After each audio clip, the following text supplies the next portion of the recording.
Petit tour d'Europe dans moins de 3 semaines. Il y aura les élections européennes. Je ne vous demande pas, Jean-Louis, si vous allez voter, bien évidemment. Évidemment, je rentre même avec pour ça. Voilà, 33 listes, c'est quand même un peu beaucoup. C'est dur de s'y retrouver. C'est dommage. Ouais. C'est pas fait pour rendre l'Europe plus sympathique et pourtant elle l'est vraiment.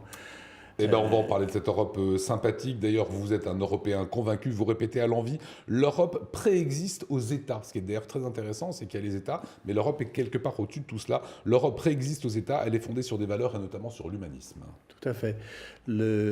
Si on prend 2000 ans environ d'histoire de l'Europe, on peut remonter encore plus loin. Mais si on prend 2000 ans, les États, c'est 2 siècles. Ouais, c'est ça. Au moment du traité de Vienne, donc Napoléon, Vienne, 1815, l'Allemagne n'existe pas, l'Italie n'existe pas, bon, la France existe, mais il y a plein de pays qui n'ont pas du tout de forme, et leur forme actuelle n'est pas de forme du tout d'ailleurs, et les nations commencent vraiment à s'installer à ce moment-là. C'est ce qu'on comprend à la lecture de ce livre. Alors c'est un petit bouquin comme ça qui est très facile, qui est très digeste, qui est très didactique. Alors j'ai juste moi un bémol, c'est le titre. Je suis un Européen convaincu et ça s'appelle La merveilleuse histoire de l'Europe. Mais dans cet ouvrage, je ne sais pas si elle est si merveilleuse que ça. Vous nous rappelez l'histoire des guerres. Vous nous rappelez les invasions arabes entre 700 et 800, stoppées à Poitiers, on connaît bien. Vous nous racontez les Vikings en 845 qui attaquent Paris. Je l'avais oublié, puis ils vont s'attaquer à l'Europe. Vous nous rappelez l'esclavage en 1440 avec le premier marché aux esclaves qui est au Portugal. Donc évidemment, en Europe, c'est 10 millions de femmes et d'enfants africains qui seront déportés. Vous nous rappelez les guerres napoléoniennes, vous nous rappelez les 2 guerres mondiales. Voilà, avec ce nazisme de nos voisins allemands. Aujourd'hui, on est évidemment dans une amitié franco-allemande, mais c'est quand même l'Europe qui est tout cela. Et vous nous rappelez évidemment la peste, qu'on avait aussi oubliée en 1350. C'est un quart de la population européenne qui va être décimée. Un quart de la population européenne, Sabrina, c'est à l'époque 25 millions de morts. Elle est merveilleuse, l'Europe. C'est toujours moins que la dernière guerre. Oui. Non, elle est merveilleuse parce que ça se termine bien, et elle est merveilleuse parce qu'elle progresse et elle a des vraies valeurs.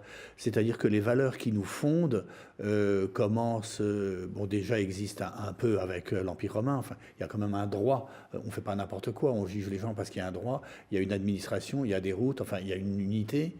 Et puis, ce droit continue. Le christianisme est le 2e fondateur de l'Europe, puis les Lumières. Donc c'est vrai qu'il y a des incidents, mais il y en a dans toutes les histoires. Et ça se termine bien dans la mesure où maintenant, d'ailleurs on a entendu M. Mattei tout à l'heure parler de la Cour européenne des droits de l'homme, il y a maintenant quelque chose de très beau qui se met en place. Malheureusement, on n'en parle pas. Et alors, très vite, il y a une raison précise à ce titre. Mais qu'on arrête d'être catastrophiste à longueur de journée. On fait des tas de belles choses. Il faut parler de ce qui est beau. Alors on va parler d'un premier Européen évidemment convaincu, c'est Erasme. Et Erasme a donné son nom quelque part à un programme que les étudiants connaissent bien, c'est Erasmus. Cet homme-là, c'est on peut dire, pas un des pères fondateurs, mais en tout cas c'est un des hommes qui croyait le plus à l'Europe en 1511. Mais il n'y croit pas, il est européen. À cette période-là, Erasme, comme Léonard de Vinci plus tard, comme tous les humanistes rhénans, Strasbourg et tous les humanistes qu'il y a autour, comme tous les grands scientifiques, comme Galilée, comme Copernic, comme Kepler, comme etc., je dirais tellement il y en a, ils n'ont pas de nation. Ils sont européens. Ils sont européens, mais oui, mais on dit Léonard de Vinci, et Léonard de Vinci n'est pas italien. L'Italie n'existe pas. Erasme, il est drôle quand même. France. En 1511, Jennifer Sabrina Marc, c'est quand même le premier qui dit « je suis citoyen du monde ». C'est une expression qui est très d'aujourd'hui finalement. Complètement. Il le dit en 1511. Mais il le pense. Il y a Robert Schuman, qu'est-ce qu'on peut dire, c'est un des pères de l'Europe actuelle. C'est d'une façon très évidente le père de l'Europe actuelle. Alors lui, il est mosellan, il est né allemand, parce que la Moselle, à ce moment-là, est allemande. Il est né... Il est un enfant du conflit. Il est un enfant du conflit et il fait partie de ces gens comme les Alsaciens qui disent non, ça va, on a donné, c'est fini, on n'en veut plus. Alors on découvre des choses très étonnantes et très intéressantes. Il faudra un jour une armée européenne, une démocratie européenne, si on est européen, mais l'armée européenne, déjà l'Europe empêche les guerres depuis 1945. Ça fait 70 ans de paix, ça fait 70 ans. Voilà. Et à une époque, en 1950, une armée européenne se dessine. C'est très très bien et c'est la France qui va faire échouer ce qu'on appelle le CED, qui est la communauté européenne de défense. Oui. C'est drôle pour un pays qui se veut européen. C'est incroyable. Oui, mais à l'époque, il y avait d'autres, déjà ouais. les souverainismes, on dit aujourd'hui, à l'époque on disait les nationalismes. La France ne voulait pas se dessaisir de sa puissance, et il y a eu tout un courant, et à droite et à gauche, qui a dit non, non, non, on ne se dessaisit pas de notre armée, on ne veut pas. Ce grand machin, c'est Et 500 millions de citoyens, l'Europe aujourd'hui. Deuxième monnaie mondiale, bah, c'est l'euro, hein, après le dollar. ouais.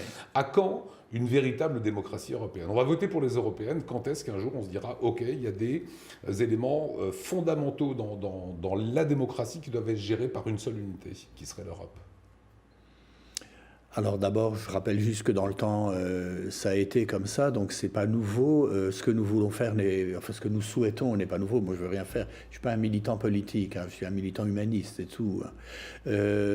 Oui, l'Europe, comment dirais-je, pour la construire, il faut la construire avec le cœur des gens. C'est le but de ce livre. Alors je sais que c'est une goutte d'eau, je me fais pas d'illusions sur le fait que ce soit une goutte d'eau, mais c'est à force d'avoir des gouttes d'eau optimistes comme ça qu'on va y arriver. Le problème, c'est que quand on nous parle d'Europe, on nous parle que des choses désagréables. D'abord, on nous dit que c'est un marché. Je suis désolé. C'est d'abord une belle idée. Les jeunes, à l'époque de la Révolution française, se battaient pour liberté, égalité, fraternité, pas pour le CAC 40. Ou pour une banque. Et là, c'est ce qu'on leur dit aux jeunes. C'est oui, l'Europe, c'est économique, c'est des marchés, c'est le grand marché, c'est le marché unique. On n'a que ce mot à la bouche. Ça ne leur parle pas. Donc il faut leur dire quoi pour que qu'il y a ça des parle? valeurs. Il y a un combat à mener, qui est un combat qui pourrait être européen. Il y a un beau combat pour les jeunes. Et d'ailleurs, ils le sentent bien, ils le font. Mais il faut les laisser faire. Mais c'est l'écologie, c'est l'équilibre de la Terre, c'est sauver la planète. On s'est suicidé en Europe, 70 millions de morts à la dernière guerre, c'est un suicide. Enfin, 70 millions, c'est énorme. Et là, on se suicide à coups de produits chimiques, à coups d'air pollué, à coups de bouteilles plastiques dans la mer. Enfin, le combat écologique est un beau combat. Et je pense que les Européens sont capables de le mener. Je ne pense pas que les autres pays puissent le faire. La merveilleuse histoire de l'Europe avec beaucoup d'anecdotes. Mandela, quand il sort de 26 années de prison, et bien 3 mois après, il est accueilli par Simone Veil, présidente. Et rescapé des camps. Et rescapé des camps au cœur de l'Europe. La merveilleuse histoire de l'Europe, c'est passionnant.